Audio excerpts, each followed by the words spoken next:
Welcome back to my channel. તો અત્યારે વાગે છે સાંજના 5:30 અને અમે આવ્યા છીએ અમારી જૂની હોસ્ટેલે, જ્યાં આજથી 10 વર્ષ પહેલાં અમે રહ્યા હતા. આ આખી અમારી હોસ્ટેલ છે ને, પેલો સામે જે દેખાય એ અમારો રૂમ છે. અમે થોડી વાર તો પહેલાં છે ને બારે રહીને ઊભા રહીને જોયું, મેં કીધું જઈએ કે ના જઈએ, પણ પછી રહેવાયું નહીં. એટલે પછી અંદર જોઈ આવ્યા, કારણ કે અહીંયા બહુ બધી યાદો છુપાયેલી છે. અહીંયા ક્રિકેટ રમેલા છે, આ કોર્ટ ઉપર બે નાટક કરેલા છે. અહીંયા બહુ મોજ કરી અને અમારું અહીંયા જમવાનું બધું જ અહીંયા હતું. સો અત્યારે બહુ વર્ષો પછી અમે અહીંયા આવ્યા, સારું લાગ્યું.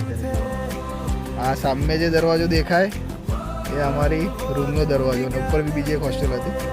જોકે બહુ મજા કરી છે હોસ્ટેલની અંદર. પણ અત્યારે જો કે હોસ્ટેલ વગેરે બંધ થઈ ગઈ છે, કદાચ એવું લાગે છે અહીંયા કંઈક નાના છોકરાઓનું ચાલુ કરેલું છે. સો 10 વર્ષ પછી અમે અમારી હોસ્ટેલ જોઈ, મજા આવી ગઈ, સારું લાગ્યું આજે ઘણા વર્ષો પછી. સો અત્યારે હવે જઈએ, અમારે મેરેજમાં જવાનું છે, તો મેરેજમાં નીકળીએ તો મળીએ.